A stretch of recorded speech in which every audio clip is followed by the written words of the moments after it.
కొరింథీ సంఘానికి రాసినటువంటి రెండవ పత్రిక, అపోస్తలుడైన పౌలు కొరింథీయులకు రాసినటువంటి రెండవ పత్రిక 8వ అధ్యాయము 9వ వాక్యాన్ని చదువుకుందాం.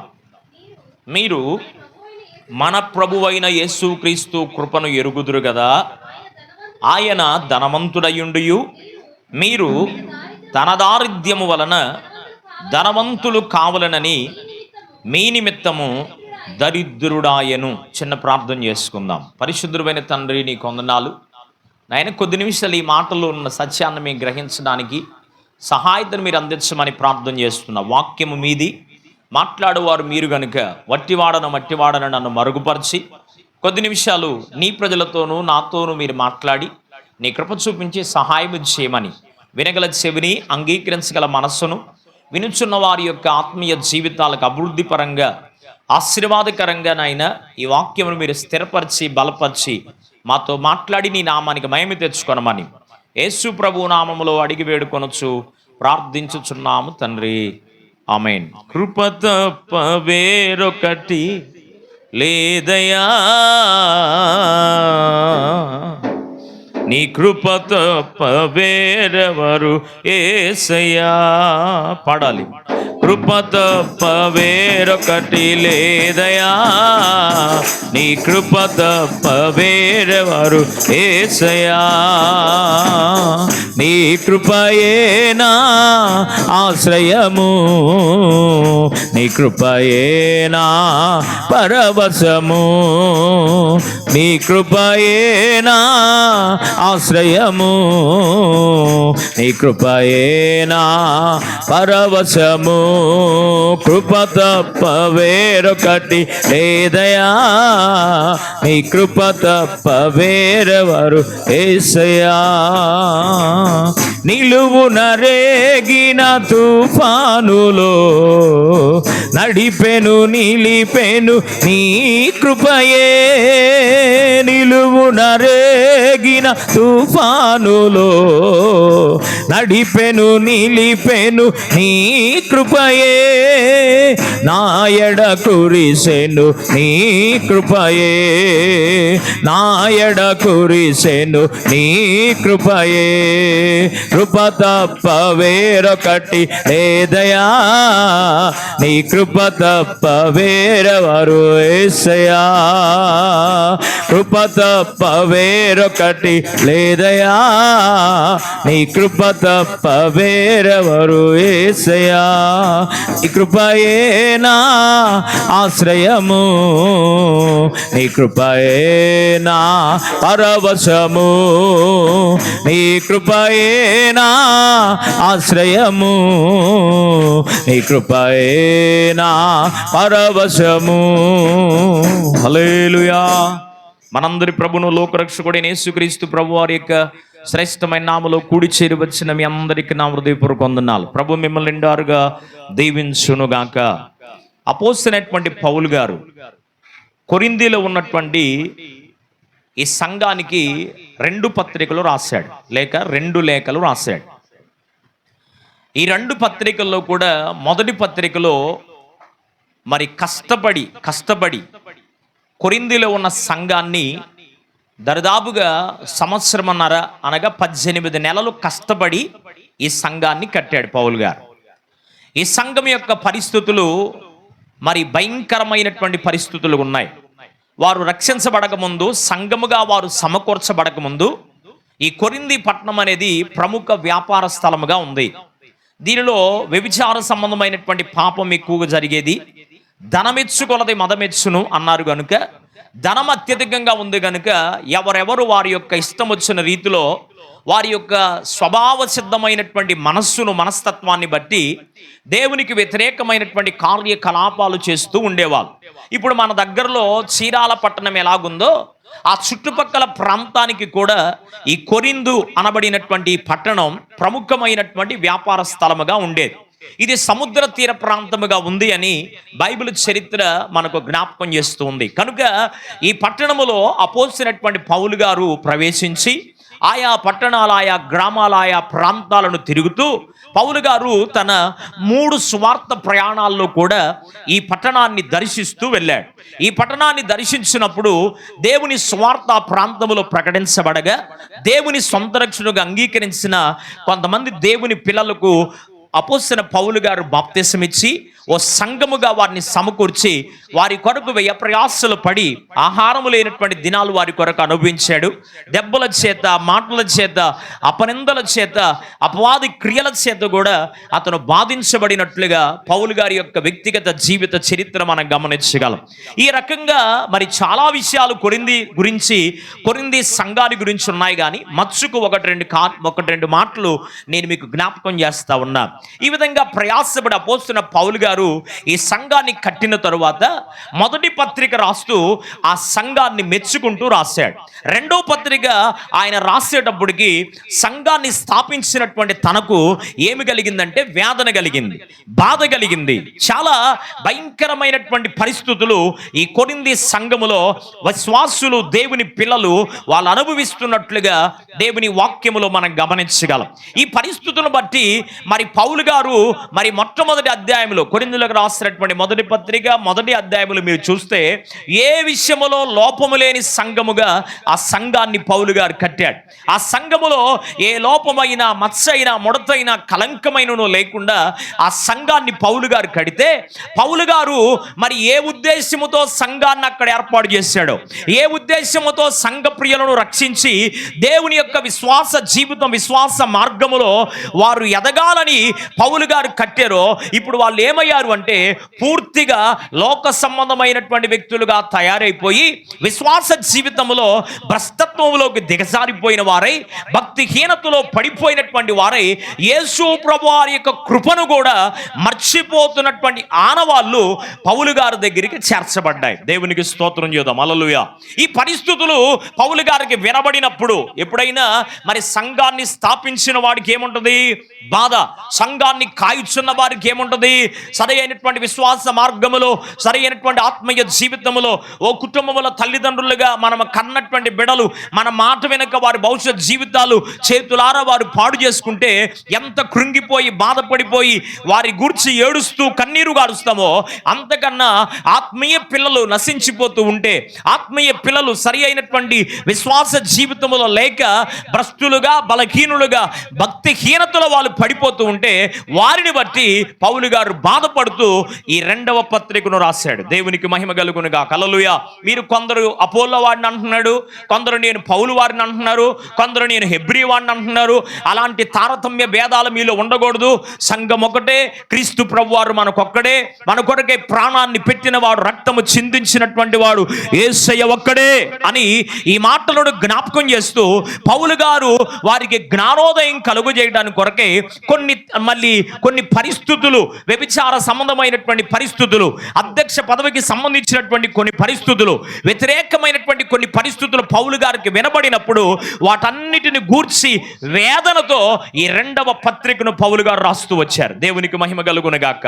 ఈ రెండవ పత్రికలో వాళ్ళకు ప్రాముఖ్యంగా పౌలు గారు జ్ఞాపకం చేయాలనుకున్నటువంటి విషయం ఏంటి అంటే, మీరు క్రీస్తు యేసు ప్రభువారి యొక్క కృపను గురించి ఎరుగుదురు కదా అన్నాడు. దేవునికి మహిమ కలుగునుగాక.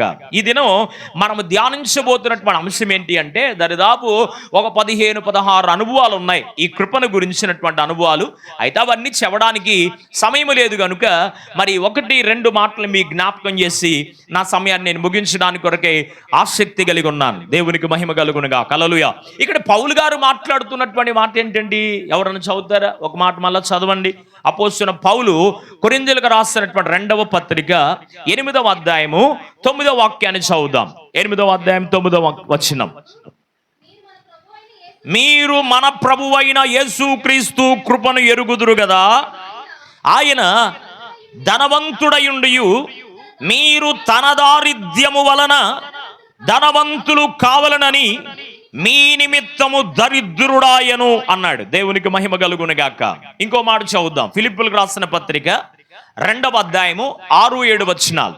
అపోస్తలుడైన పౌలు ఫిలిప్పీ సంఘానికి రాసిన పత్రిక 2వ అధ్యాయము 6-7 వచనాలు మీరు చదివితే, ఆయన దేవుని స్వరూపమును కలిగిన వాడయుండి దేవునితో సమానముగా ఉండుట విడిచిపెట్టకూడని భాగ్యమని ఎంచుకొనలేదు గాని మనుష్యుల పోలికగా పుట్టి దాసుని స్వరూపమును ధరించుకొని తన్ను తానే రిక్తునిగా చేసుకొని మరియు ఆయన ఆకారమందు మనుష్యునిగా కనబడి మరణము పొందునంతగా, అనగా శిలువ మరణము పొందునంతగా విధేయత చూపిన వాడై తనను తాను తగ్గించుకొనెను. దేవునికి మహిమ కలుగునుగాక.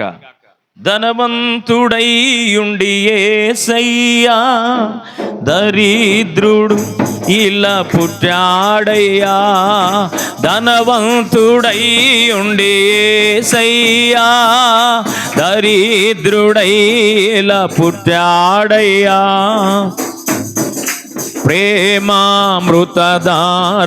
చిందిన మన యేసుకు సమమెవరు? ఆ ప్రేమామృతధారలు చిందిన మన యేసుకు సమమెవరు?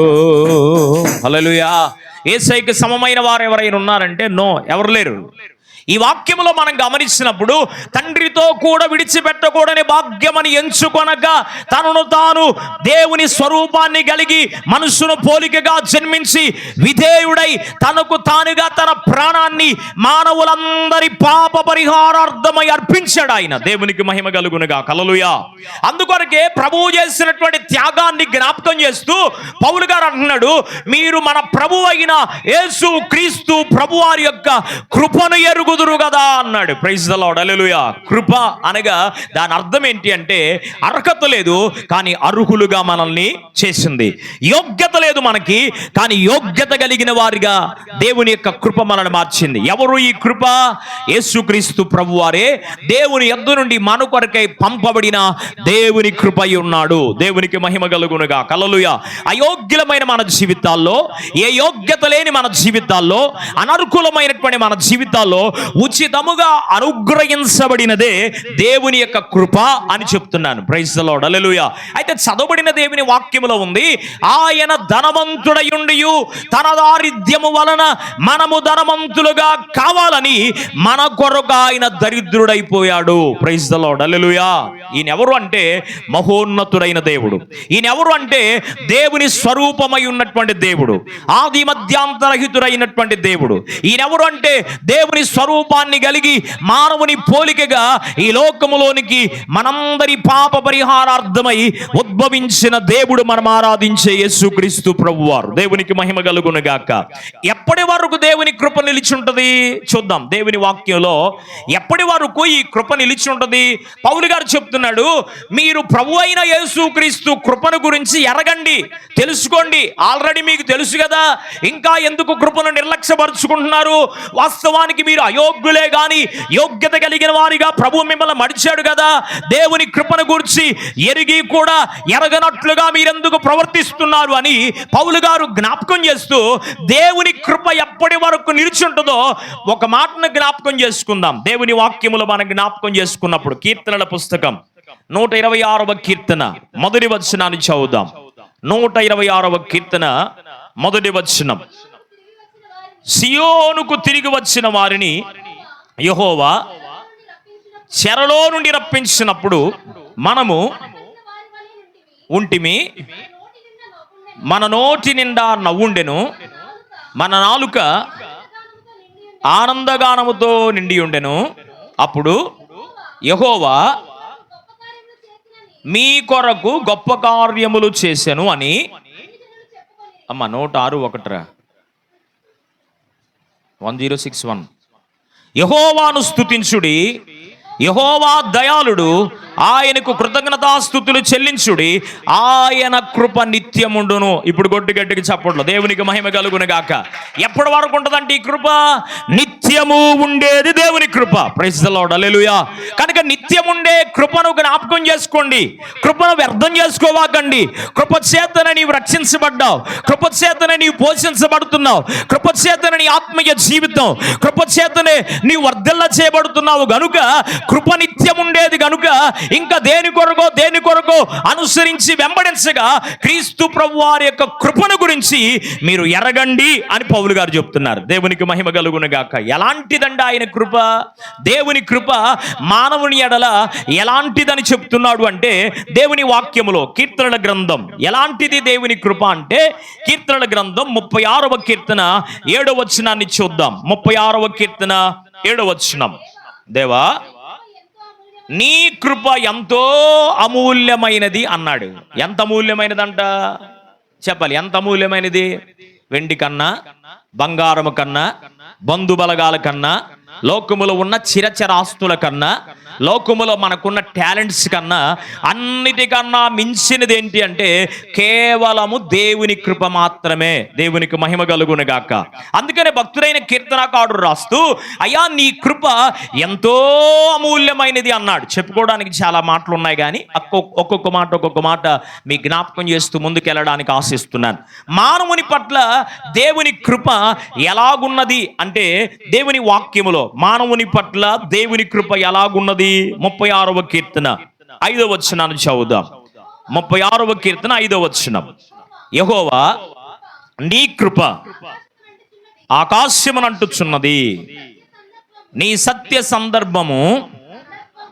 సందత్వము అంతరిక్షమునంటుచున్నది. 57వ కీర్తన 9వ వచనం. మానవుని పట్ల దేవుని కృప ఎలాగుందో చెప్తున్నాడు భక్తుడు. నీ కృప ఆకాశము కంటే ఎత్తైనది అన్నాడు. దేవునికి మహిమ కలుగునుగా. హల్లెలూయా. ఎలాంటిదంట దేవుని కృప? ఆకాశము కంటే ఎత్తైనదిగా ఉంది. భూమి కంటే ఆకాశం ఎంత ఎత్తుగా ఉందో అల్పుడైన మానవుని పట్ల కీర్తనల గ్రంథం 4వ కీర్తన 8వ వచన ప్రకారం ఎలాంటి వాడు మానవుడు? చేదనుండి జారిన బుడగ వంటి జీవితం, చేదనుండి జారిన బుడగ వంటి జీవితం, ఎప్పుడు పగిలి పోవునో, ఎప్పుడు పోవునో ఏనరు నాకు తెలియును, ఏనరు నాకు తెలియును. ఎన్ని నాళ్ళ గమనమో, ఎంత దూర పయనమో, ఈ దరిత్రిలోనని, ఈ దరిత్రిలోనని బ్రతుకు దినము లెల్నియో, బ్రతుకు దినము లెల్నియో, ఎన్ని నాళ్ళ గమనమో, ఎంత దూర పయనమో.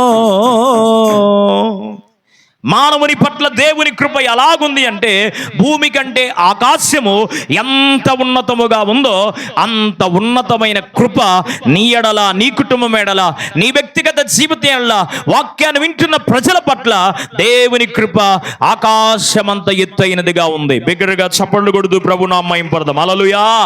దేవుని కృపను మానవుని జీవితంలో ఎలాగున దేవుడు అందించాడు అంటే, దేవుని కృప మానవునికి ఎలాగునే అంటే దేవుని వాక్యములో ఎఫెసీ పత్రిక అపోస్తలుడైన పౌలు గారు ఎఫెసీ సంఘానికి రాసిన పత్రిక 4వ అధ్యాయము 7వ వచనం, అలాగే రోమా పత్రిక 5వ అధ్యాయం 21వ వచనం.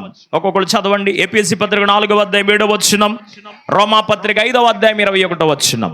అయితే మనలో ప్రతివానికిని క్రీస్తు అనుగ్రహించు వరము యొక్క పరిమాణము చొప్పున కృప ఇవ్వబడిను. చాలమ్మా. దేని వలన కృప అనుగ్రహించబడుతుంది మానవుని జీవితాలు అంటే, విశ్వాస పరిమాణము చొప్పున. ఏ పరిమాణం? మీకు అర్థమవడం చెప్తాను. కొంతమంది ప్రార్థన చేసుకోగానే జ్వరం తగ్గిపోయింది, కొంతమందికి ప్రార్థన చేసుకున్నా జ్వరం తగ్గదు, కొంతమందికి ఒక కార్యం ప్రార్థించిన వెంటనే దేవుడు జరిగించవచ్చు, కొంతమంది ఒక రోజు అయిన తర్వాత జరిగించవచ్చు, కొంతమందికి ఒక వారం అయిన తర్వాత జరిగించవచ్చు, కొంతమందికి మరి నెలలు గడుస్తున్నా కొంతమంది కార్యాలు సఫలము కావు. కొంతమందికి సంవత్సరములు వెంబడి సంవత్సరములు వెళ్ళిపోతూ ఉంటాయి, కానీ వారు ఆశించిన ఆ కార్యాలు నెరవేర్చబడలేవు. కారణం ఏంటి అంటే, భక్తులైనటువంటి పౌలు గారు ఎఫెసీ సంఘానికి లేఖ రాస్తూ పలుకుతున్న మాట ఏంటంటే, వారి వారి విశ్వాస పరిమాణము చొప్పున అన్నాడు. అంటే నీవు దేవుని పైన ఎంత విశ్వాసం ఉంచేవో, నీవు దేవుని పైన దేవుని కృప కొరకై ఎంత ఎదురు చూస్తూ ఆశపడుతున్నావో, నీ విశ్వాస పరిమాణాన్ని బట్టే దేవుడు అపరిమితమైనటువంటి దేవుని కృపను నీ ఎడల చూపిస్తాడు. దేవునికి మహిమ కలుగునుగా. హల్లెలూయా. దేవుని కృప మానవునికి ఎలాగివ్వబడింది అంటే విశ్వాస పరిమాణాన్ని బట్టి ఇవ్వబడింది. ఇప్పుడు చదవండి రోమాపత్రిక 5వ అధ్యాయము 21వ వచనం. రోమాపత్రిక 5వ అధ్యాయం 21వ వచనం. అక్కడ మీరు చదివితే అక్కడ ఏమని ఉంటుందంటే, అపరిమితముగా విస్తరించునట్లుగా ఇవ్వబడింది అన్నాడు. ఎట్లాగంట, అపరిమితంగా మితి లేనటువంటి ఆయన కృపని పైన ప్రవహించబోతుంది. Praise the lord. హల్లెలూయా. ఏమన్నా మితి ఉందా దానికి? అద్దులేని అవధులు లేనటువంటి కృప చేత నా దేవుడు నిన్ను నింపాలి అనుకుంటున్నాడు. కనుక మానవుని జీవితంలో దేవుని కృప ఎలాగనివ్వబడింది అంటే, అపరిమితముగా విస్తరించేటట్లుగా, పరిమితి లేనిదిగా, హద్దు లేనిదిగా, కొలత లేనిదిగా మానవుని పట్ల దేవుని కృపను దేవుడు అనుగ్రహిస్తూ వచ్చాడు. దేవునికి మహిమ కలుగునుగా. హల్లెలూయా. దేవుని కృప కొరకై కొంతమంది భక్తులు కనిపెడుతూ వచ్చారు. రిఫరెన్స్ గబగబు చెప్తాను, మరి జాగ్రత్తగా మీరు చదవద్దులే కానీ దేవుని వాక్యాన్ని శ్రద్ధ కలిగి వినండి. ఆదికాండ గ్రంథం దేవుని కృప కొరకై కనిపెట్టిన భక్తులు, లేక దేవుని కృపను పొందుకున్నటువంటి భక్తుల జాబితా చెప్తున్నాను. దరిదాపుగా ఒక 12-13 మంది భక్తుల జీవితాలు దేవుని కృప చేత నింపబడిన వారు ఉన్నారు. త్వరగా జ్ఞాపకం చేస్తాను. ఆదికాండ గ్రంథం 6వ అధ్యాయము 8వ వచనం. ఆదికాండ గ్రంథం 6వ అధ్యాయం 8వ వచనంలో నోవాహు దేవుని కృప పొందిన వాడాయను అని రాయబడింది. రెండవది ఆదికాండ గ్రంథం 24వ అధ్యాయం. ఆదికాండ గ్రంథం 24వ అధ్యాయము 26వ వచనం. అబ్రహాము గారి యొక్క ఇంటి పెద్దదాసుడైన ఎలియాజరు దేవుని కృప పొందుకున్నవాడయ్యాడు. ఎలియాజరు దేవుని కృప పొందుకున్నాడు. ఆదికాండ గ్రంథం 30వ అధ్యాయం. ఆదికాండ గ్రంథం 30వ అధ్యాయం 8వ వచనం. రాహేలు పిల్లలు లేకుండా దేవుని సన్నిధిలో ప్రార్థించగా అసూయపడింది. తన మరి అక్క చెల్లెలైనటువంటి లేయా మీద అసూయపడింది. యాకోబు గారి పైన కూడా తిరుగుబాటు చేసి, నువ్వు నాకు పిల్లల్నివ్వేంటి అని ఆయన పైన గొడవాడింది. అప్పుడు ఆయన ఏమన్నాడంటే, నీకును మరి దేవునికి మధ్య నేనేమన్నా ప్రతినిధిగా ఉన్నానా? నీవు అడగవలసిన వాడిని అడగకుండా నన్ను అడిగితే ఉపయోగం ఏంది అన్నాడు యాకోబు గారు. ఈ మాటతో జ్ఞానోదయం అయ్యి ఆమె దేవుని దగ్గర ప్రార్థన చేస్తూ వచ్చింది. అప్పుడు దేవుడు రాహేలు దేవుని వలనైన కృపను పొందుకునేటట్లు దేవుడు సహాయం చేశాడు. దేవునికి స్తోత్రం చేద్దాం. హల్లెలూయా. దేవుని వాక్యములో మొదటి సమూయేలు గ్రంథం 1వ అధ్యాయము 18వ వాక్యం. మొదటి సమూయేలు గ్రంథం 1వ అధ్యాయము 18వ వచనంలో హన్న దేవుని కృప చేత నింపబడింది అని రాయబడింది. 2వ దినవృత్తాంతముల గ్రంథం 6వ అధ్యాయము 42వ వచనం. దినవృత్తాంతముల 2వ గ్రంథం 6వ అధ్యాయము 42వ వాక్యములో సొలొమోను దేవుని కృప చేత నింపబడ్డాడు అని రాయబడింది. కీర్తనల గ్రంథం 25వ కీర్తన. కీర్తనల గ్రంథం 25వ కీర్తన 7వ వచనాన్ని మీరు జ్ఞాపకం చేసుకుంటే, అక్కడ దావీదు దేవుని కృప చేత నింపబడిన వాడు అని రాయబడింది. దానియేలు గ్రంథం 9వ అధ్యాయం 4వ వచనం. దానియేలు గ్రంథం 9వ అధ్యాయము 4వ వచనంలో దానియేలు దేవుని కృప చేత నింపబడ్డాడు అని రాయబడింది. నెహెమ్యా గ్రంథం 13వ అధ్యాయం. నెహెమ్యా గ్రంథం 13వ అధ్యాయము 22వ వచనం. ఇవన్నీ వివరించడానికి సమయం ఇదే ఒక మెసేజ్ అయిపోయింది. అందుకని నేను మీకు రిఫరెన్స్ చెప్తున్నాను. మంచి మనసు అర్థం చేసుకోండి. నెహెమ్యా గ్రంథం 13వ అధ్యాయం 22వ వచనం. నెహెమ్యా దేవుని కృప చేత నింపబడ్డాడు. యెషయా ప్రవచన గ్రంథం 54వ అధ్యాయము 10వ వచనం. 54వ అధ్యాయం 10వ వచనం. యెషయా ప్రవక్త దేవుని కృప చేత నింపబడ్డాడు. ఇర్మియా గ్రంథం 33వ అధ్యాయం 10వ వచనం. ఇర్మియా గ్రంథం 33వ అధ్యాయము 10వ వచనం. ఇర్మియా ప్రవక్త దేవుని కృప చేత నింపబడ్డాడు. మరి దేవుని వాక్యములో యోహాను సువార్త 1వ అధ్యాయం 16వ వచనం. యోహాను సువార్త 1వ అధ్యాయము 16వ వచనంలో యోహాను దేవుని కృపను పొందుకున్నవాడాయను అని రాయబడింది. రోమాపత్రిక 1వ అధ్యాయము 7వ వచనం. రోమాపత్రిక 1వ అధ్యాయం 7వ వచనం. పౌలు దేవుని కృప చేత నింపబడ్డాడు. పేతురు రాసినటువంటి మొదటి పత్రిక మొదటి అధ్యాయము 10వ వచనంలో పేతురు దేవుని కృప చేత నింపబడ్డాడు. దేవునికి మహిమ కలుగునుగాక. ఎన్ని వచ్చినాయి? 13 మంది దేవుని సేవకులు గాని, దేవుని పిల్లలు గాని, ప్రవక్తులు గాని, పిల్లలు లేని పరిస్థితుల్లో, కొరత కలిగినటువంటి పరిస్థితుల్లో దేవుని కృప కొరకు వారు కనిపెట్టగా, ఎవరు కృప కొరకు కనిపెట్టారంట? ఇప్పుడు మన ఇంట్లో వాళ్ళు బయటికి వెళ్తారు, వచ్చినాక మనం ఏం చేస్తాం చెప్పరే? ఎదురు చూస్తూ ఉంటాం. ఎదురు చూడటం లేక కనిపెట్టడం. ఇప్పుడు వారు దేవుని కృప కొరకు కనిపెట్టిన అనుభవం వారి జీవితంలో ఉంది కనుక వారందరి జీవితాల్లో దేవుడు తన కృపను అనుగ్రహించాడు. దేవునికి మహిమ కలుగునుగా. హల్లెలూయా. మరొక మాట చూపిస్తాను. దేవుని కృప ఎవరి కొరకు ఇవ్వబడింది? కొంతమంది అంటారు యేసు ప్రభు వారు వాళ్ళకే దేవుడు, ఆ 2 కులాలకు సంబంధించినోడే, మనకు దేవుడు కాదు అనే వాదన ప్రతి వాదనలో లోకములో జరుగుతున్నాయి. అయితే కృపను ఎవరికి దేవుడు అనుగ్రహిస్తాడు? కృప అనగా ఎవరో కాదు, మనం ఆరాధించే యేసు క్రీస్తు ప్రభు వారే దేవుని కృప. కనుక కృప ఎవరి కొరకు ఇవ్వబడింది అనే మాట జ్ఞాపకం చేస్తున్నాను. చూడండి దేవుని వాక్యములో హెబ్రీ పత్రిక 13వ అధ్యాయం 25వ వచనం, హెబ్రీ పత్రిక 13వ అధ్యాయం 20వ వచనం, అలాగే నిర్గమాకాండం 34వ అధ్యాయం 7వ వచనం. నిర్గమాకాండం 34 7వ వచనంలో ఉంది, వేవేల మందికి కృప అనుగ్రహించబడింది అన్నాడు. హెబ్రీ పత్రిక 13వ అధ్యాయము 25వ వచనంలో వ్రాయబడిన మాట ఏంటంటే అందరికీ కృప అనుగ్రహించబడింది అన్నాడు. నీవవునన్నా నువ్వు కాదన్నా, నువ్వు అవునన్నా నువ్వు కాదన్నా, యేసుక్రీస్తు అందరికీ ప్రభువు, యేసుక్రీస్తు అందరికీ ప్రభువు, యేసుక్రీస్తు అందరికీ ప్రభువు, యేసుక్రీస్తు అందరికీ ప్రభువు. ఆకాశమందైనను భూమి మీదనైనను నువ్వు అవునన్నా నువ్వు కాదన్నా, నువ్వు అవునన్నా కాదన్నా, యేసుక్రీస్తు అందరికీ ప్రభువు, యేసుక్రీస్తు అందరికీ ప్రభువు. హల్లెలూయా. కొందరి కొరకు మాత్రమే కాదు నా యేసయ్య కృపనిచ్చింది, అందరికీ కృపనివ్వడానికి వచ్చాడు. Praise the lord. హల్లెలూయా.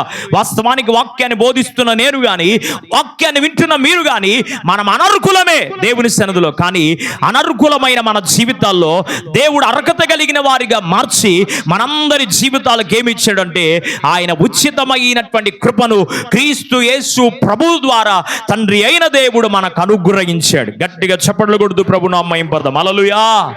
దేవుని వాక్యములో మనం గమనించినప్పుడు ఎవరికి దేవుడు తన కృపను అనుగ్రహిస్తాడు? ఈ మాట చెప్పి ముగిస్తాను, వినండి జాగ్రత్తగా.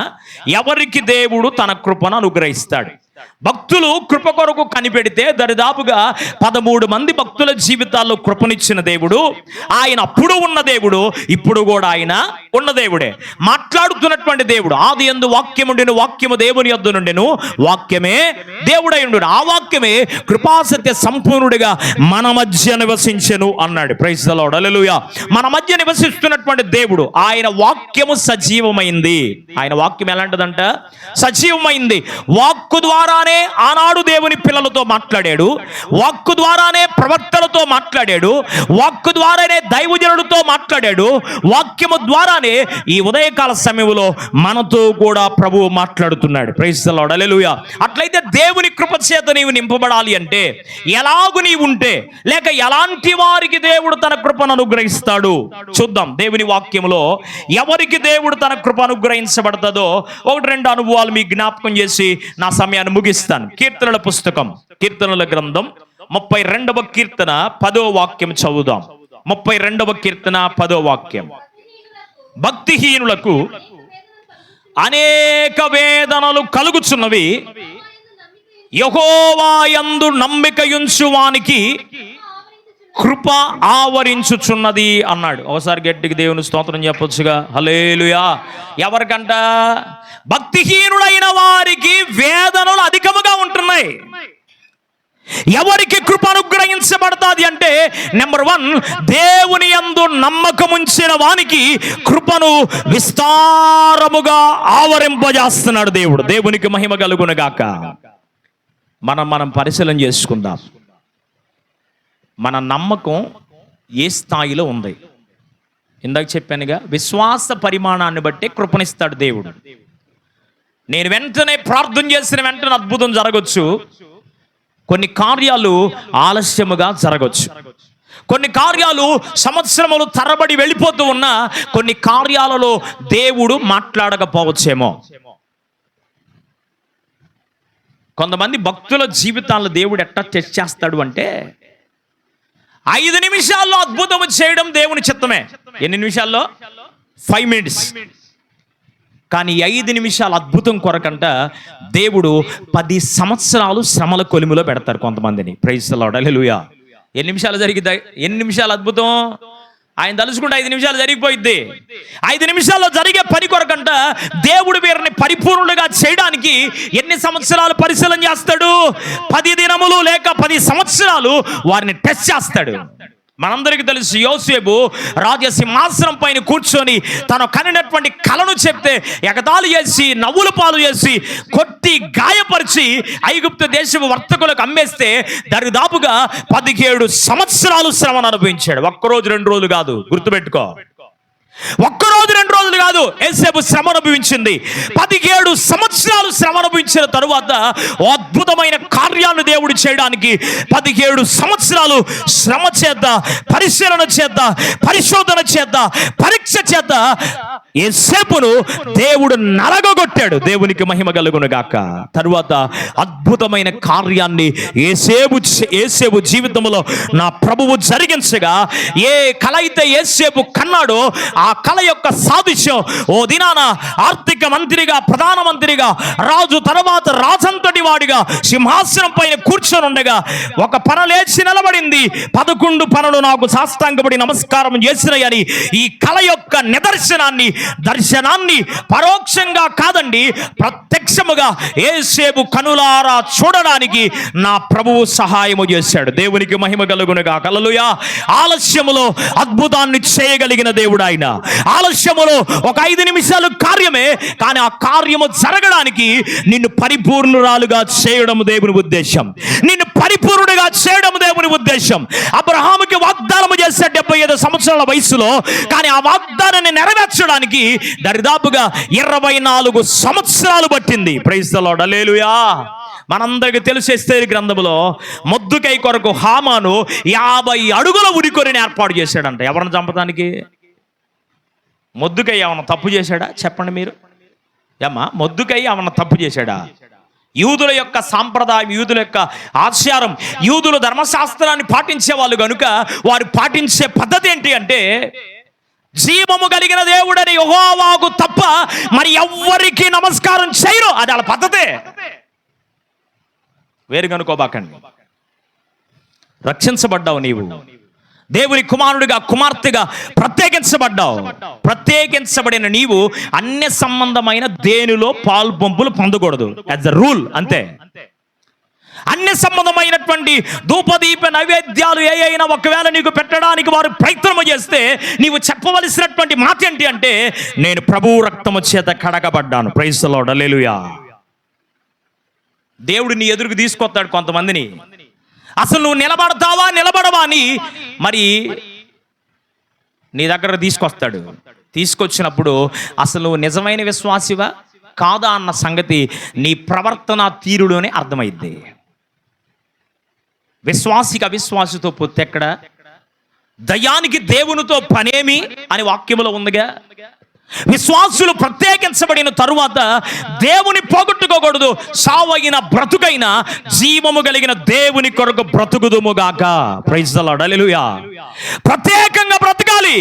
ఈరోజు అబాసుబాలైపోతున్నాం, ఎగతాళి చేస్తున్నారు, గందరగోళంగా మాట్లాడుతున్నారంటే మన బుద్ధిహీనతే కానీ వాళ్ళ బుద్ధిహీనత కాదది. ఈరోజు చాలా మంది మిళితమైపోతున్నారు. మనలో ఎంతమంది లేరు? మనలో ఎంతమంది మరి అన్య సంబంధమైనటువంటి వాటికి పాలు పంపులు పొందట్లేదు? అపార్థం చేసుకోబాకండి నన్ను. మనం వెళ్ళపోతే వాళ్ళు ఒక చోట ఉంటున్నాం అయ్యా, ఒక చోట ఉంటే ఉండవులే, ఒక లైన్లో ఉంటే ఉండవులే, ఒక గ్రామంలో ఉంటే ఉండవులే. ఉన్నా కానీ నీవేం చేయకూడదంటే అన్య సంబంధమైన కార్యకలాపాలలో పాలు పంపులు పొందకూడదు. చాలామంది మనలో నేను మిమ్మల్ని విమర్శ చేయట్లేదు, నేను చూసిన వాళ్ళ గురించి చెప్తున్నాను. గుళ్ళు దగ్గర భోజనాలు జరిగితే ప్రార్థన ముగించిన తర్వాత గుళ్ళు దగ్గర భోజనాలకి వెళ్ళి భోజనం చేసి వచ్చిన వాళ్ళు ఎంతమంది ఉన్నారో, అన్ని సంబంధమైనటువంటి పూజలు కార్యక్రమాలు చేస్తే వాటిలో ఊరకాల చేత బొట్టు పెట్టించుకొని వెంటనే తుడిపేసుకొని అట్లా పాలు పొంగులు పొందేవాళ్ళు ఎంతమంది ఉన్నారో నాకు తెలుసు, ఎవరెవరో కూడా. అయినా నేను ఎవరిని విమర్శ చేయను. ఎవరి క్రియలను బట్టి దేవుడు వారికి ప్రతిఫలం ఇస్తాడు. నా క్రియలు నా దేవుని ఎదుట కరెక్ట్గా ఉంటే నాకు నిజమైన ఆశీర్వాదాన్ని దేవుడు ఇస్తాడు. ఒకవేళ నా క్రియలు కరెక్ట్గా లేకపోతే నేనైనా ఒకటే, నువ్వైనా ఒకటే దేవుని దగ్గర. నేను ఎప్పుడు చేసేదో చెప్తాను. చెయ్యింది దాని జోలికి నేను వెళ్ళను. నాకు తెలియని అనుభవంలోకి నేను వెళ్ళను. నాకు తెలియని దాన్ని నేను ఎప్పుడు బోధించడానికి ఇష్టపడను. నేనేది పాటిస్తున్నానో దాన్ని చేయడానికి, దాన్ని పాటించడానికి, దాన్ని అనుసరించి నడవమనే బోధిస్తాను తప్ప నాకు తెలియని సంగతులు కానీ బైబిల్లో నాకేం మర్మారాలు తెలియదు, మర్మారాలు కూడా తెలియదు. దేవునికి స్తోత్రం. నాకు తెలియని దాని గురించి నేను అసలు దాని జోలికి వెళ్ళను. నాకు తెలిసింది ఒకటే, ప్రభు రక్తము చేత కడగబడిన నీవు ఎలాగుండాలంటే పరిశుద్ధంగా బ్రతకాలి. అన్ని సంబంధమైనటువంటి వేటిలో పాల్పొంపులు పొందకూడదు. నీవు ప్రత్యేకమైన జీవితాన్ని కలిగి ఉండాలి. వెళ్ళపోతే వాళ్ళు ఫీల్ అవుతారంట. వాళ్ళు ఫీల్ అవుతారని వెళ్తే రేపు పరలోక రాజ్యం ఉండదు. ఏడుపును పండ్లు కొరికే స్థలంలోకి తీసుకెళ్లి పడేస్తే అగ్నిగుండంలో దగదగా కాలిపోతా ఉంటే అది కావాలో ఇది కావాలో తెలుసుకో. నువ్వే నీ నమ్మకం ఎట్లాగుంది, నీ విశ్వాస జీవితం దేవుడి పైన ఎలాగుంది, ఎవరికి నా దేవుడు కృపను గ్రహిస్తానంటే అరే నువ్వు నమ్మేదేంది, నేను నమ్మేదేంది? దేవుని వాక్యములో ఉంది, సర్వోన్నతుడైన దేవుని కుమారుడైన క్రీస్తు మాతో నీకేం పనయ్యా అని దయ్యాలు మాట్లాడతా. అంటే దయ్యాలకు తెలీదా దేవుడు ఎవరో? నీవెవరో నాకు తెలుసా? సర్వోన్నతుడైన దేవుని కుమారుడు అయ్యా. ఈరోజు క్రైస్తవులు ఎగతాళి పాలైపోవడానికి కారణం, క్రైస్తవుల కుటుంబాలు ఎగతాళి పాలు చేయడానికి కారణం ఏంటంటే అన్యులను తప్పు లేదు, వాళ్ళ మనం అంటానికే లేదు, వాళ్ళ మనం పాయింట్అవుట్ చేయడానికి లేదు. వాళ్ళ సాంప్రదాయం ఏందో, వాళ్ళ పద్ధతి ఏందో, వాళ్ళ ఆచారం ఏంటో, వాళ్ళ దేవుడు వాళ్ళకు చెప్పిన విధానములు వెళ్తున్నారు. కానీ మనము మన దేవుడు చెప్పిన విధానములో నడువక వారి విధానాలు మనం పాటిస్తున్నాం. దౌర్భాగ్యం ఇది. మీ మీద కోపంతో చెప్పట్లేదు ఈ మాట, ఓ దైవజనుడిగా రోషముతో బాధతో చెప్తున్నాను ఈ మాట. కార్యం జరగాలంటే ఎట్ట జరిగింది? నీకు మిళితమైపోయి బ్రతుకుతున్నావు, అన్యులతో సహవాసం చేస్తూ బ్రతుకుతున్నావు. వాళ్ళపైన ఉన్న నమ్మకం జీవము కలిగిన దేవుని పైన, ధర్మశాస్త్రపు విధుల పైన, పరిశుద్ధ గ్రంథములో నీ కొరకు ప్రత్యేకించబడి రాయబడిన ఆజ్ఞలు శాసనాల పైన లేదే. ఎలాగూ దేవుడు నిన్ను ఆశీర్వదిస్తాడు, ఎలాగున దేవుడు నిన్ను ఫలింపజేస్తాడు.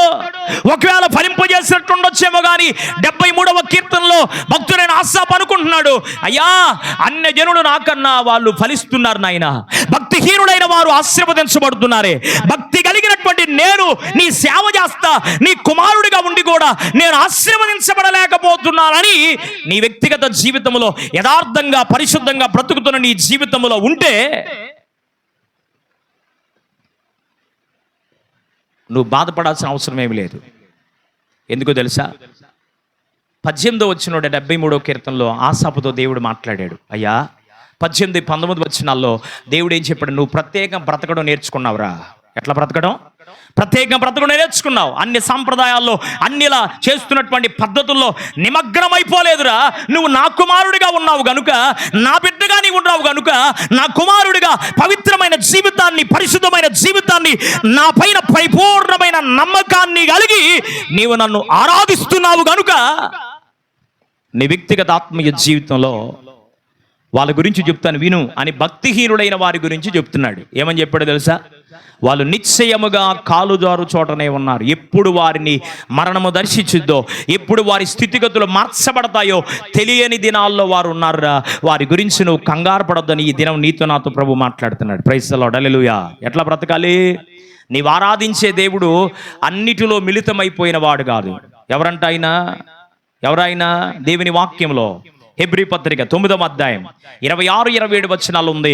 పవిత్రుడును నిష్కల్మషుడును యథార్థవంతుడై ఉండి పాపులలో చేరక ప్రత్యేకించబడిన వాడు.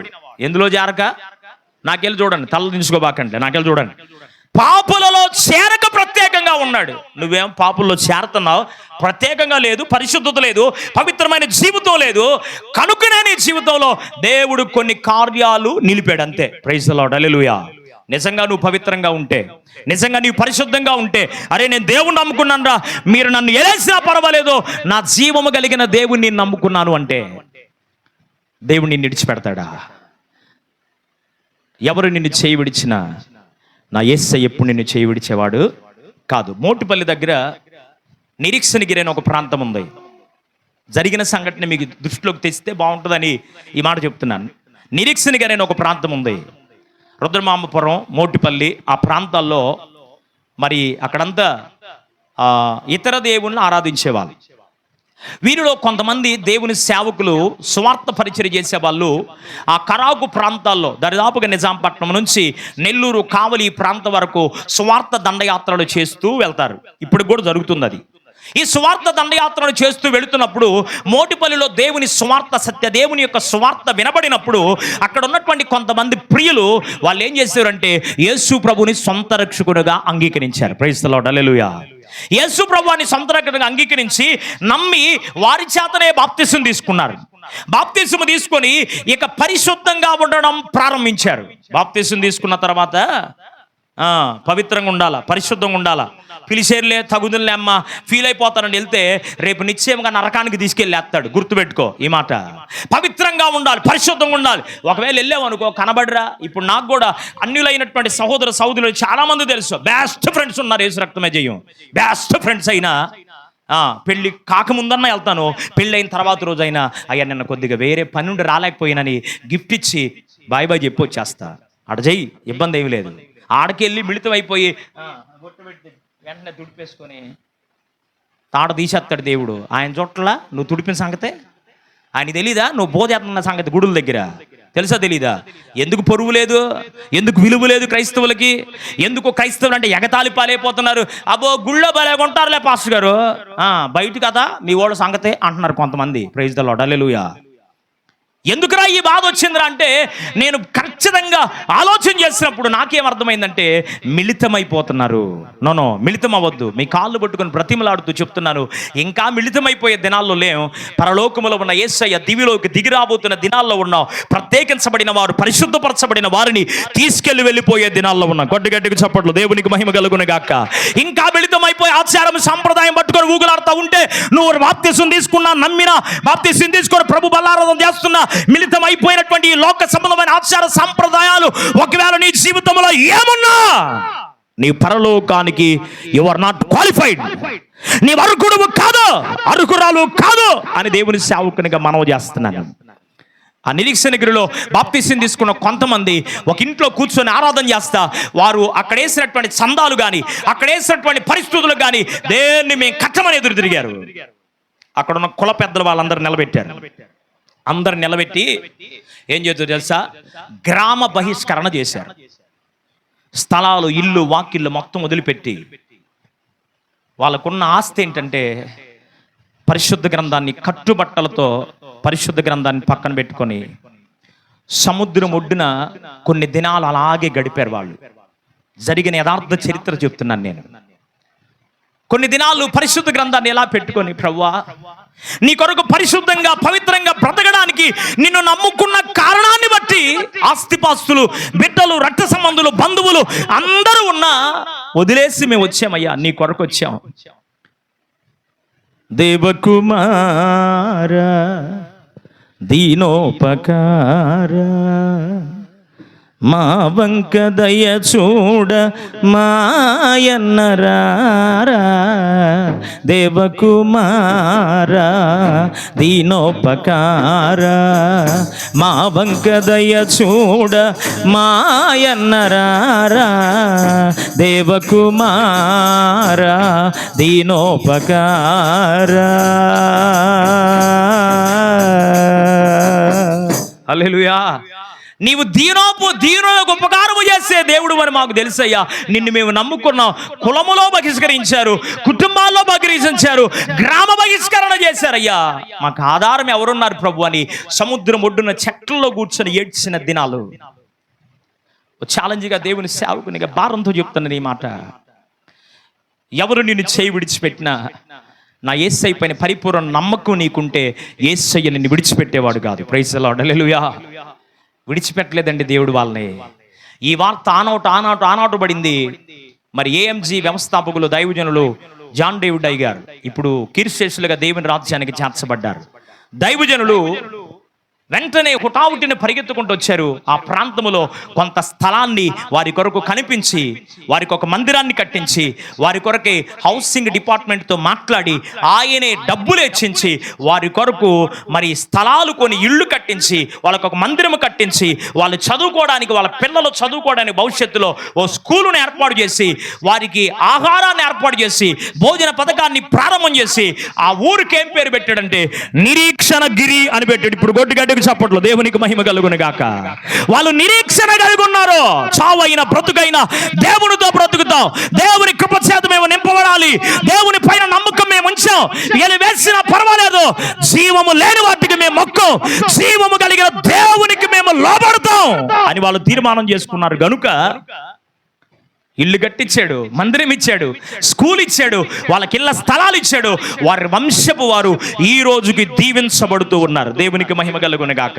అక్కడ దైవజనుడు వాయల యేసురత్నమయ్య గారని ఆ కులములో నుండి, పల్లికారుల కులములో నుండి రక్షించబడి దేవుని సేవ చేస్తూ పెద్ద చర్చి, ఆ చర్చికి మరి దేవుని సేవకులంగా వేటపాలెం మండల పాస్టర్స్ వెల్ఫేర్ అసోసియేషన్ తరపున ప్రతి సంవత్సరంలో ఆ చర్చిలో ఒక సభ ఏర్పాటు చేస్తారు. అంతేకాదు 3 దినాలు సభలో కూడా వారి వ్యయ ప్రయాసలు మానుకొని ఎవ్వరు డ్యూటీలకు వెళ్ళరు, ఎవ్వరు పనికి వెళ్ళరు, ఎవ్వరు చేపలు పట్టడానికి వెళ్ళరు. 3 రోజులు మంచి చేపలు పట్టుకొచ్చి ఆహారముతో దైవజనుడికి దరిదాపుకు ఒక 500 మంది విశ్వాసులకు భోజనాన్ని ఉండి పెట్టే స్థాయిలోకి దేవుడు వారిని ఆశీర్వదించాడు. కథ చెప్పలా మీకు కొద్దిగా ఇంకా తెలుసుకోవాలని ఆసక్తి ఉంటే అసలు ఏంటి ఆ చరిత్ర, అక్కడక్కడ 2 మొక్కలు చెప్పాను అంతే. నిరీక్షణగిరి వెళ్ళండి, అక్కడ కనుక్కోండి, పాస్టర్ గారు ఉన్నారు, వాయుల యేసురత్నం గారు ఆయన పేరు. అక్కడికి వెళ్ళి అడగండి. అప్పుడు ఆ ప్రాంతంలో ఎంత దయనీయమైన స్థితిలోకి వచ్చారో ప్రభువుని నమ్ముకొని.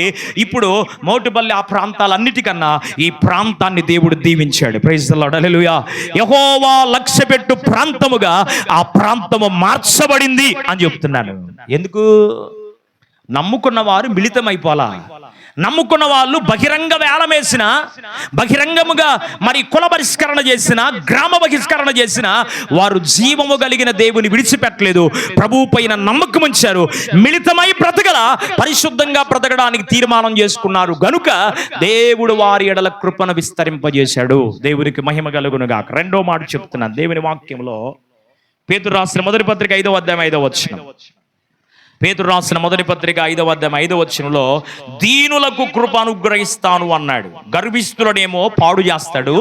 ఎవరైతే దీనులుగా తగ్గింపు కలిగిన వారికి ఉంటారో వారికి దేవుడు కృపను అనుగ్రహిస్తాడు. 3వ మాట కీర్తనల గ్రంథం 103వ కీర్తన 11వ వచనం. కీర్తనల గ్రంథం 103వ కీర్తన 11వ వచనం. దేవుని యందలి భయభక్తులు కలిగిన వారికి కృపను అనుగ్రహిస్తాను అన్నాడు. ఎవరికంట? దీనులకు. నెంబర్ 1 నమ్మకముంచిన వానికి కృప, రెండవదిగా దీనులకు కృప, మూడవదిగా దేవుని వాక్యములో యెహోవా యందలి భయభక్తులు కలిగిన వారికి కృప అనుగ్రహించబడతాది. 4వదిగా కీర్తనల గ్రంథం 36వ కీర్తన 10వ వచనం. 36వ కీర్తన 10వ వచనంలో దేవుని ఎరిగిన వారికి కృప అనుగ్రహించబడును అన్నాడు. అందరికీ తెలుసు యేసు ప్రభు దేవుడు అని. తెలుసా? ఎరగడం అంటే అది నీ హృదయపూర్వకంగా ఎరగడం. ఎరగడం అంటే యేసు ప్రభు దేవుడు అండి. ఎవరిని అడిగినా చెప్తారు ఆ మాట. అట్ట ఎరగడం కాదు. యేసు ప్రభు దేవుడని నీ సొంత అభిప్రాయముతో, నీ సొంత మనసుతో స్వాభావికముగా నీవెరగడం. దేవునికి మహిమ కలుగునుగా. హల్లెలూయా.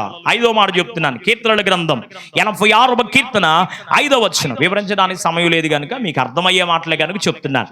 86వ కీర్తన 5వ వచనంలో ఉంది, నిజముగా ప్రార్థించే వారికి ఆయన కృపను అనుగ్రహిస్తాను అన్నాడు. ఎట్లా ప్రార్థించే వారికి? డూప్లికేట్గా ప్రార్థించే వాళ్ళు ఉన్నారనేగా దాని అర్థం. ఏమ్మా, యథార్థముగా ప్రవర్తించేవారు అంటే యథార్థవంతులు కాకుండా ప్రవర్తించేవారు ఉన్నారనేగా దాని అర్థం. అందుకని నిజముగా మొరపెట్టు వారికి నేను కృపను అనుగ్రహిస్తాను అన్నాడు. మరొక మాట చూపిస్తాం దేవుని వాక్యంలో. దేవుని వాక్యంలో కొరింథీయులకు రాసిన మొదటి పత్రిక 12వ అధ్యాయము 31వ వచనం. 12:31లో ఆసక్తితో ఎవరైతే నీ కృప నాకు కావాలయ్యా అని అడుగుతారో అడుగు ప్రతి వానికి ఆయన కృపను అనుగ్రహిస్తాడు. మరొక మాట సామెతల గ్రంథం 14వ అధ్యాయం, సామెతల గ్రంథం 14వ అధ్యాయము 22వ వాక్యం, 14:22 వాక్యములో ఎవరైతే కీడు చేయుట మాని మేలు చేస్తారో వారికి దేవుని కృపను అనుగ్రహిస్తాడు. ఏం మానుకోవాలి? కీడు చేయటం మానుకోవాలా? ఇది భక్తిహీనుల లక్షణం, కీడు చేసే ఆలోచన. నిజంగా దేవుని కుమార్తెగా రక్షించబడిన నీవు ఎదుటోడికి నేను చేతులెత్తి దండం పెట్టి చెప్పేది ఏంటి అంటే, ఎదుటోడికి నువ్వు మేలు చేయకపోయినా పర్వాలా, కీడు చేయబాక. ఎదుటోడుకు నువ్వు సహాయం చేయకపోయినా పర్వాలేదు, నీ సహాయం ఎవరు కోరుకున్నారు? యేసు రక్తమే జయం. వాళ్ళు నీ దిక్కు నుండి కాకపోతే ఇంకో దిక్కు నుండి సహాయం చేస్తాడు దేవుడు. అడుక్కునేవాడికి 66 కూరలు అన్నట్టుగా, ఒకవేళ నీవు దిక్కు లేకపోయినా, నీవు సహాయం చేయకపోయినా ఇంకొక దిక్కు నుండి దేవుడు సహాయం చేస్తాడు. కనుక శాతనైతే శక్యమైనంత వరకు ఎదుటివాడికి కీడు చేయటం మానుకో, మేలు చేస్తాడు దేవుడు నీకు. అంతేగాని కీడు చేస్తానే నాకు మేలు చేయి అంటే మేలు చేయనే చేయడు. ఎవరికి దేవుడు కృప చూపిస్తాడు అంటే, కీడు చేయటం మాని మేలు చేయు వారికి దేవుడు కృపను చూపిస్తారు. చివరిగా చెప్తున్నాను, దేవుని వాక్యములో మనం గమనించినప్పుడు ఎఫెసీ పత్రిక 6వ అధ్యాయము 24వ వచనం, ఎఫెసీ 6:24, ఎఫెసీ 6:24లో ఉంది, దేవుని ప్రేమించు వారికి అన్నాడు. ఎవరిని ప్రేమించే వారికి? చెప్పాలి గట్టిగా, ఎవరిని ప్రేమించే వారికి? ఇలాంటి గుణలక్షణాలు నీ జీవితంలో, నా జీవితంలో ఉంటే, ఇలాంటి అనుభవం కలిగిన వారిగా నీవు నేను ఉంటే మన జీవితాల్లో దేవుడు ఏమనుగ్రహిస్తారంటే కృపను అనుగ్రహిస్తాడు. ఈ కృపను మనకు అనుగ్రహించడానికి కొరకే రోమాపత్రిక 1వ అధ్యాయం 2వ వచన ప్రకారం, ప్రకటన గ్రంథం 1వ అధ్యాయం 5వ వచన ప్రకారం, కొరింథీయులకు రాసిన 1వ పత్రిక 3వ వచనం ప్రకారం, రోమా 1:2, 1 కొరింథీ 1:3, ప్రకటన 1:5 ప్రకారముగా క్రీస్తు యేసు ద్వారా ఈ కృపను మనకు దేవుడు అనుగ్రహించాడు. దేవునికి స్తోత్రం చేద్దాం. హల్లెలూయా. ఎవరి ద్వారా? అయిపోయింది. ఎవరి ద్వారా? యేసయ్య ద్వారా కృప అనుగ్రహించబడింది.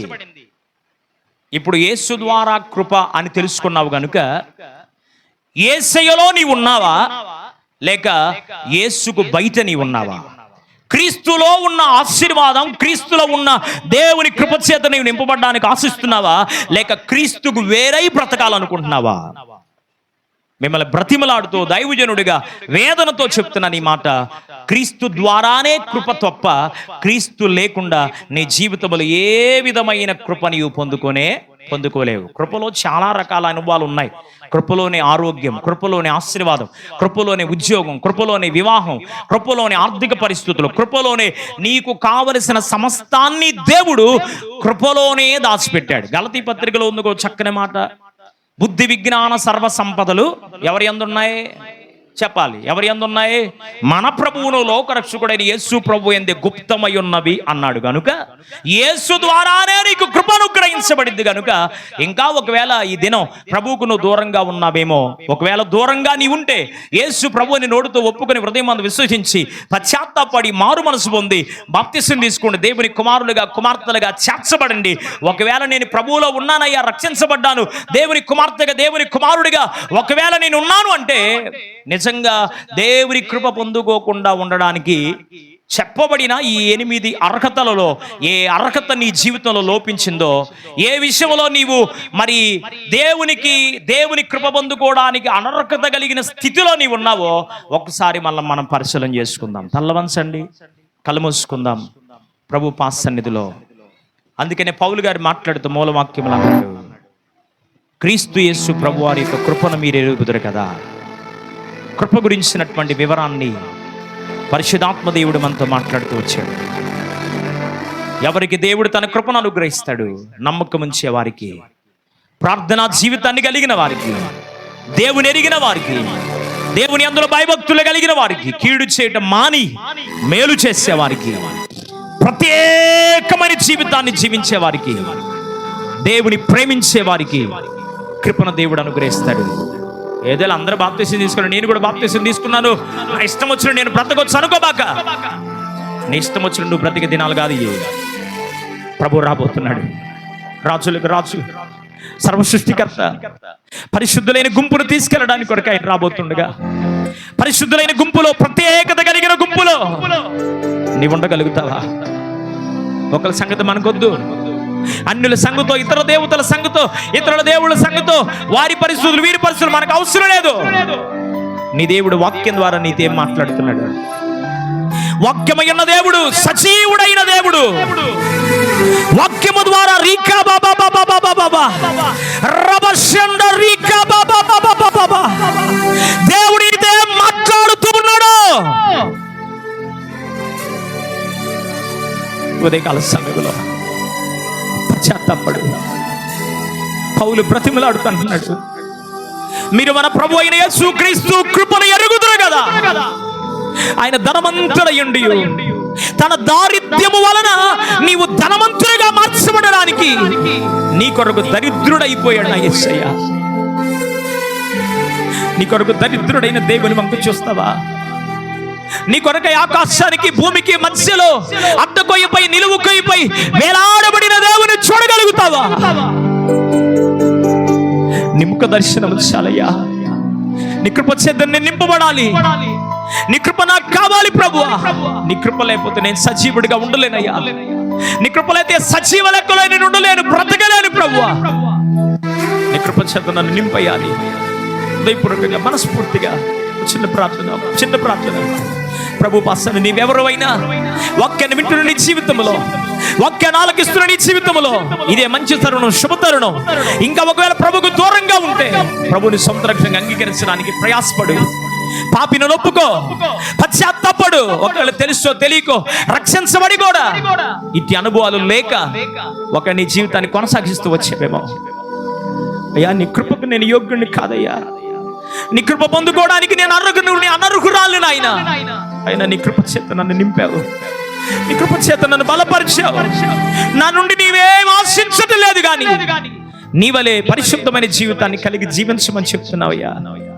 కనుక అలాగ మేము ఉండడానికి తండ్రి నీ సన్నిధి మాకు తోడుగా ఉంచండి. అలాగే మేము ఉండడానికి నీ కృపను తోడుగా ఉంచయ్యా. నీ బలపరచండి తండ్రి. ప్రత్యేకమైన సన్నిధి మమ్మల్ని ఆవరించునుగాక. నీ కృప చేత మేము నింపబడదుముగాకయ్యా. ఇటు కృప చేత మేము నింపబడాలి అంటే అది కేవలం నీ కుమారుడును సర్వలోక రక్షకుడైన యేసుక్రీస్తు ప్రభువారి ద్వారే తప్ప మరి ఎవరి ద్వారా ఈ కార్యము జరగదు. ఎవరి ద్వారా కృపను పొందుకోలేము అని మేము విన్నాం నాయన. కృప చూపించి సహాయం చేయమని వాక్యాన్ని వింటున్న వారందరి జీవితాల్లో, ఏదైనా వాక్యాన్ని ఆలకించిన బిడ్డలందరి జీవితాల్లో అట్టి కృపను నీ బిడ్డలు పొందుకొందురుగాక ప్రార్థన చేసుకుందాం. పరిశుద్ధమైన తండ్రి, ఆశ్చర్యకరుడు, అద్భుతకరుడు, ఆలోచనకర్తవు, నిత్యుడమైన మా గొప్ప దేవాన్ని కొందనాలు. క్రైస్తవులుగా మాకిచ్చిన ఆజ్ఞ, మాకిచ్చిన ధర్మశాస్త్రం, మాకిచ్చిన పరిశుద్ధ గ్రంథం ఆధారంగా మేము బ్రతికితే అన్నిల చేతులు ఎగతాళి పాలు కావాల్సిన అవసరం లేదయ్యా. పవిత్రంగా బ్రతకవలసిన మేము మిళితమై బ్రతుకుతున్నాం గనుకే ఓటమి పాలవుతున్నాం, అపజయం పాలవుతున్నాం. నీ కృపను మేము ఎరిగి కూడా ఎరగని వారిగా మేము ప్రవర్తిస్తున్నామయ్యా. Please forgive me lord. క్షమించినయ్యా, క్షమించయ్యా, కృప చూపించండి. నీ కుమారుడైన యేసుక్రీస్తు ప్రభువు రక్తము చేత విమోచించబడడానికి, కృప పొందుకోవడానికి నీ సహాయం చేయమని బ్రతిమలాడుతున్నాను నాయన. వాక్యాన్ని వినబడల జీవితాల్లో నీ కృపకు అర్హులుగా నీ బిడ్డలు మార్చమని, కృప చూపించి సహాయం చేయమని, విత్తబడిన వాక్య రూరంతలుగా ఫలింపజేసి బిడ్డల యొక్క కుటుంబాలు, వ్యక్తిగత జీవితాలు, ఆత్మీయ జీవితాలు బలపరచబడే రీతిలో ఈ దినం విత్తబడిన వాక్యానుసారంగా ఇక మీదట మేము ప్రత్యేకంగా బ్రతుకుతామయ్యా. సాంప్రదాయం, ఆచారము, వ్యర్థమైనటువంటి పితృపారంపర్యం అయినటువంటి ఆచారాలు మాకు అవసరం లేదని అబ్రహాము పరిత్యజించుకున్నట్లుగా, అబ్రహాము త్యాగము చేసినట్లుగా మేము మా జీవితాల్లో కూడా భక్తులు ఎలాగైతే నీ కృప కొరకు కనిపెట్టి నీ కృప పొందుకున్నారో మా వ్యక్తిగత జీవితాలు గట్టి కృపను సంపాదించుకోవడానికి ఎవరికి నీ కృపను అనుగ్రహిస్తావో మీరు చెప్పారు నాయన. అట్టి అర్హత, అట్టి ఉద్దేశం, అట్టి గుణ లక్షణాలు మా జీవితంలో కలుగునట్లుగా నీ కృపను సహాయతను మీరు అందించి బలపరచమని, విత్తమైన వాక్యానుసారమైన జీవితాన్ని మీరు మాకు కలుగు చేయమని యేసు పరిశుద్ధ నామములో అడిగి వేడుకొనుచు ప్రార్థించుచున్నాము తండ్రి. ఆమేన్.